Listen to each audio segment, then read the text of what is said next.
혹시 팹사 작성하시면서 우리 집 자산이 얼마나 잡힐까 걱정해 보신 적이 있으신가요? 결론부터 말씀드리겠습니다. 은퇴 플랜은 팹사의 SAI 계산에서 자산으로 잡히지 않습니다. 이걸 아시고 모르시고에 따라서 우리 아이의 학자금 지원이 확 달라질 수 있습니다. 오늘 이 얘기 자세히 나눠보겠습니다. 미국 공인 학자금 전문가이자 재정 전문가 아이머니케어 소피 언니입니다.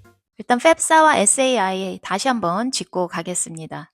팹사는 미국 대학 학자금 지원을 신청할 때 거의 모든 학생들이 작성해야 하는 연방 신청서이죠. 이 팹사를 통해서 산출되는 숫자가 바로 SAI인데요. 예전에는 EFC라고 불렸다가 이름이 바뀌었습니다. 이 숫자가 낮을수록 지원이 많아지고요. 높을수록 지원이 줄어듭니다. 팹사는 이 SAI를 계산할 때 소득뿐 아니라요. 자산도 함께 물어봅니다. 은행 잔고나 투자 계좌, 그리고 부동산 이런 것들이죠. 그런데 여기서 핵심이 있습니다. 팹사 신청서에서 물어보는 자산 항목에 모든 자산이 다 들어가는 것은 아닙니다. 팹사에서 은퇴 플랜은 왜 자산 항목에서 빠질까요? 팹사 신청서를 직접 보시면요. 자산을 묻는 질문에 은퇴 플랜은 포함하지 마세요라는 안내가 명확히 나와 있습니다. 은퇴 플랜은 지금 당장 쓸 수 없는 돈이죠. 세금 혜택을 받는 대신에 정해진 나이 전에 빼면은 또 페널티가 부과가 됩니다. 그런데요, 그거보다 더 근본적인 이유가 있습니다. 은퇴라는 게 나라에서 다 책임을 져줄 수 있는 부분이 아니죠. 그래서 IRS가 규정을 만들어서 개개인 스스로가 은퇴를 준비를 하도록 세금 혜택을 얹어주는 은퇴 플랜 제도를 만들어 놓은 것입니다. 국가 차원에서 이 돈은 노후를 위해 반드시 모아둬야 하는 돈이라고 인정을 하고요. 세금 혜택까지 주는 자산이라는 뜻입니다. 그래서 팹사 계산에서도요, 이 돈은 지금 자유롭게 꺼냈을 수 있는 일반 자산이 아니라고 보고요. 자산 항목에서 아예 빼주는 것입니다. 그럼 구체적으로 어떤 플랜들이 해당될까요? 너무 세세하게 들어가지는 않겠습니다. 큰 카테고리별로요. 대략 얼마까지 넣을 수 있는지 말씀드리겠습니다. Traditional IRA 그리고 Roth IRA가 있습니다. 은행이나 증권사 또는 보험회사를 통해서 열 수가 있고요. 2026년도 기준 연간 한도가 7,500불입니다.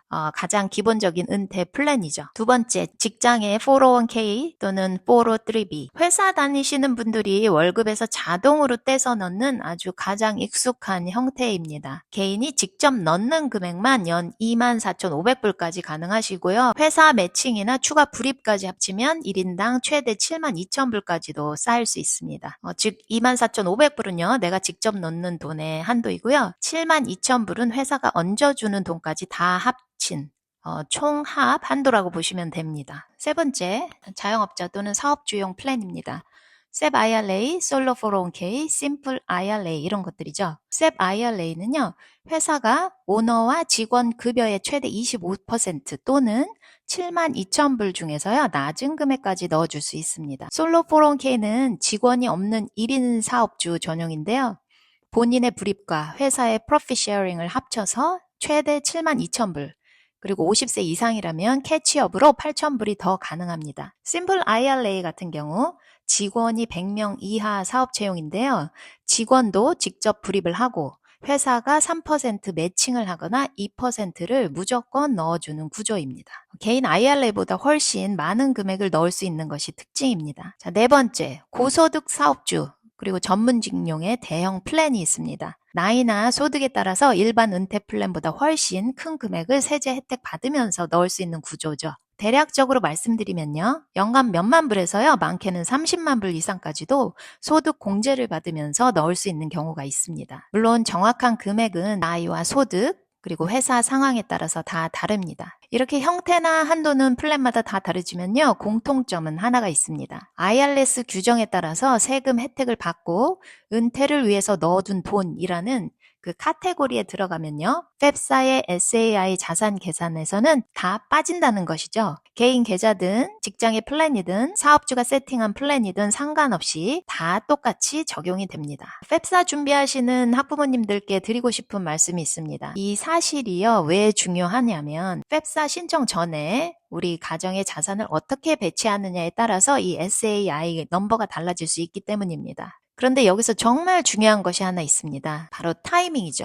펩사는 신청 시점 기준이요. 2년 전에 세금 보고서를 기준으로 소득과 자산을 반영을 합니다. 그 말은요, 우리 아이가 12학년이 되어서야 이제 학자금 준비해야지 하고 은퇴 플랜을 조정하려고 하면 이미 늦었다는 뜻입니다. 그래서 은퇴 플랜을 활용한 자산 배치는요, 아이가 고등학교 저학년일 때 아니면요, 그보다 더 일찍부터 미리미리 계획을 세워서 준비하셔야 하는 부분입니다. 특히 사업주분들이 회사 은퇴 플랜을 새로 세팅해서 활용하실 계획이 있으시다면요, 개인 IRA나 401k보다도 더 서둘러서 준비하셔야 합니다. 회사 레벨의 은퇴 플랜은 세팅 자체에도 시간이 걸리고요. 직원의 관련 요건이나 컴플라이언스까지 고려를 해야 하기 때문에 펩사의 반영 기준이 되는 2년 전보다도 더 일찍부터 움직이셔야 합니다. 자, 마무리를 해보겠습니다. 정리를 하면 펩사의 SAI 계산에서 은퇴 플랜은 자산으로 잡히지 않습니다. 이건 사업주든 직장인이든 다 해당되는 얘기고요. 이 사실을 미리 알고 자산을 어떻게 배치를 할지 계획하시는 것과 모르고 그냥 신청서를 작성하시는 것은 결과가 꽤 달라질 수 있습니다. 우리 아이의 학자금 그냥 운에 맡기지 마시고요. 미리미리 소피 언니와 함께 전략적으로 준비하시기 바랍니다. 구독과 좋아요 부탁드리고요. 주변에 계신 또 다른 학부모님께도 이 내용 공유하시면 감사하겠습니다.